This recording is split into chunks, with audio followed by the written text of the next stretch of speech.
At a peace summit, a teenage girl moved faster than thought, disarming an alien assassin and dropping him with a single silent strike.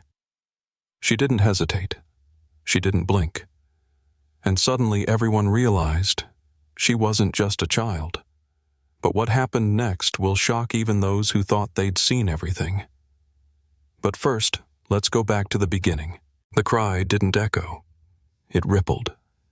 Across Kalma's crystalline forests and tranquil skies, it fractured silence like a blade. Sky-glass birds spiraled. Resonant stone towers pulsed red. Even tectonic sensors registered it as seismic activity. Kalma wasn't prepared. Orbiting twin suns, it was a world of absolute peace. No military, no weapons, no hospitals. Only sanctuaries where children were born into soundless serenity. War had been erased, even from vocabulary.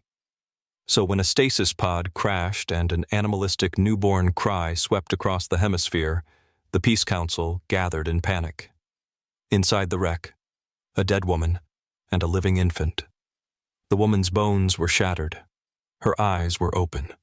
But the child, Thea, was untouched, calm, and watching. Genetic analysis revealed the impossible. She was from Vorta, a death world where gravity crushed bone, predators hunted thought, and survival meant violence from birth. No origin trace, no ship ID, just her. The council split. Contain her, send her off-world. Then Aiden Reyes stepped forward, a xenopsychologist raised on Kalma. He studied the girl for a moment and simply said, "She didn't cry for help. She cried to be seen. If raised in peace, maybe she'll never become what she was bred to be." And so, Thea was entrusted to him. From that moment, beneath the quiet soil of Kalma, something ancient began to stir. By 4, Thea crushed 3 exosuits, trying to hug. At 6, she walked unharmed from a drone fireball that vaporized her chaperone. Not a single mark on her skin. By then, whispers followed her everywhere. She doesn't blink. She never cries. She listens like she's hunting. Aiden tried to protect her childhood. Neural empathy simulations, breathwork, soft speech. Thea responded with quiet focus. Around him she softened. Around others she studied, always watching. But fear spread. At 10, during a tremor at the learning archive, a support beam cracked. While others screamed, Thea moved forward and held it. Steel bent, stone shifted.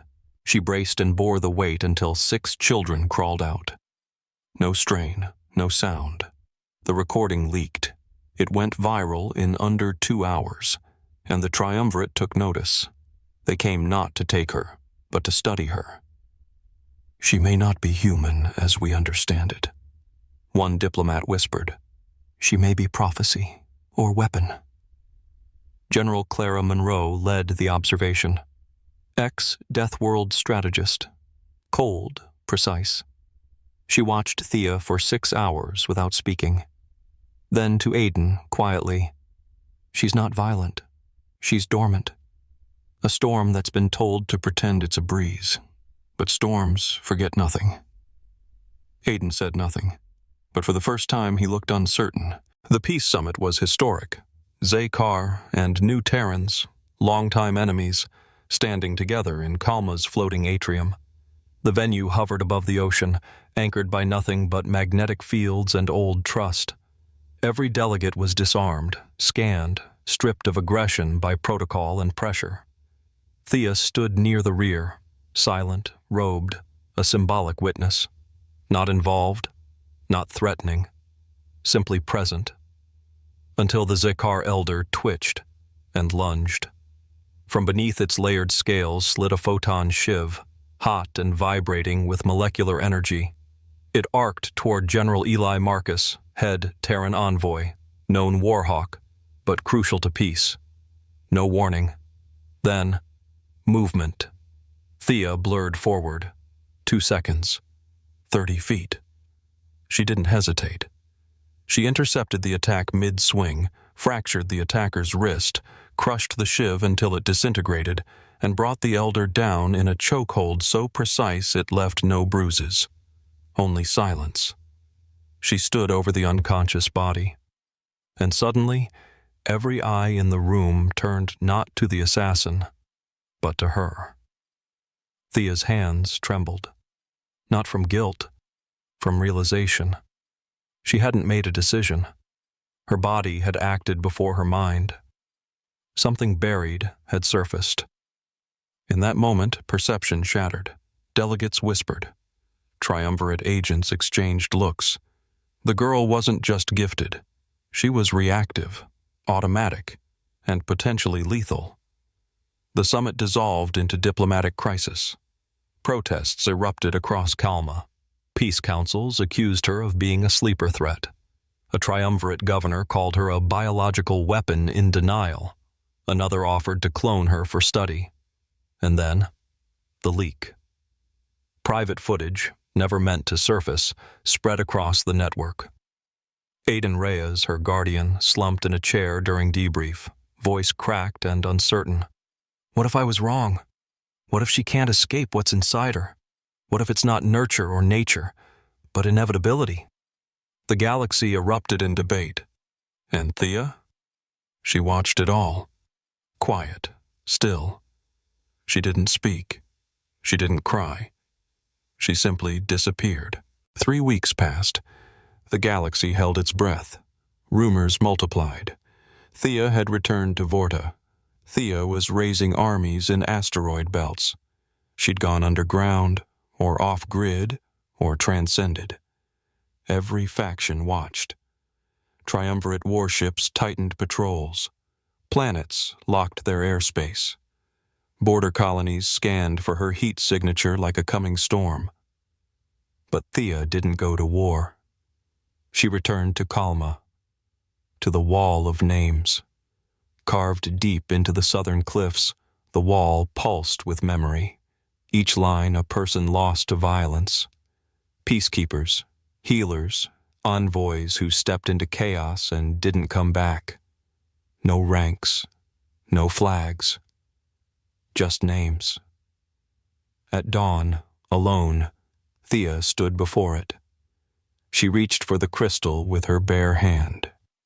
In silence, she etched a final addition. Aiden Reyes, father, dreamer, doubter, believer. Then she activated the planetary stream. No guards, no message encryption. Just her face, unshielded, unblinking. Her voice reached billions. I am not your weapon.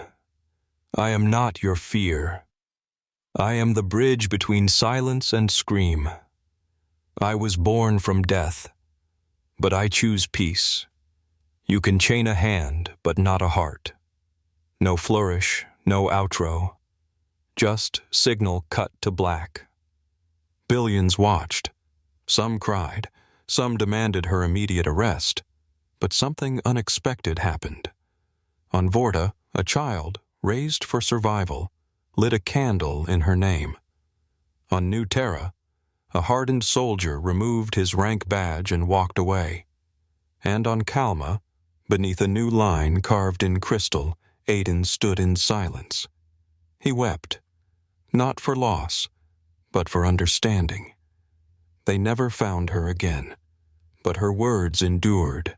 They became graffiti in spaceports, mantras in refugee ships, mosaics on broken walls.